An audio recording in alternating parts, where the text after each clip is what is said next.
पुत्र एकादशी की ज्ञान भरी कहानी। प्राचीन समय की बात है। भद्रावती नाम की एक सुंदर नगरी थी। वहाँ एक धर्मात्मा राजा सुकुमार राज्य करते थे। राजा और रानी अत्यंत दयालु, सत्यनिष्ठ और भगवान विष्णु के परम भक्त थे। राज्य में किसी को कोई कष्ट नहीं था, परंतु राजा रानी के जीवन में एक बड़ा दुख था, उन्हें कोई संतान नहीं थी।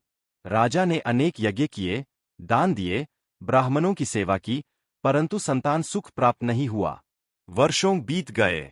रानी मन ही मन दुखी रहती और राजा भी भीतर से व्यथित रहते। एक दिन राजा ने अपने मंत्री से कहा, राज्य तो सब कुछ है, पर वंश चलाने वाला कोई नहीं। यह दुख मुझे रातों को सोने नहीं देता। मंत्री ने सलाह दी, महाराज, सुना है कि पुत्र एकादशी का व्रत संतान प्राप्ति और पापों के नाश के लिए अत्यंत फलदायी होता है। राजा को आशा की किरण दिखाई दी। उन्होंने विद्वान ऋषि से इस व्रत का विधान पूछा। ऋषि बोले, महाराज, माघ मास की शुक्ल पक्ष की एकादशी को पुत्र एकादशी कहते हैं। इस दिन विधिपूर्वक भगवान विष्णु का व्रत और पूजन करने से संतान सुख अवश्य मिलता है। राजा और रानी ने पूर्ण श्रद्धा से पुत्र एकादशी का व्रत रखा। दोनों ने उपवास किया, रात्रि में जागरण किया, विष्णु सहस्र नाम का पाठ किया और गरीबों को अन्न वस्त्र दान दिए।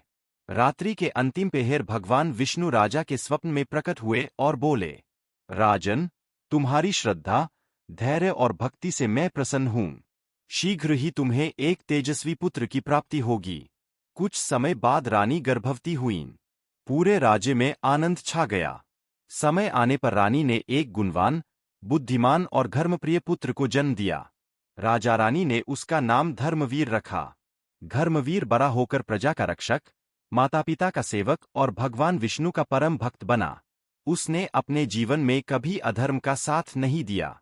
राजा सुकुमार ने प्रजा से कहा, पुत्र एकादशी केवल संतान पाने का व्रत नहीं है, यह धैर्य, सेवा, दान और भक्ति का पर्व है।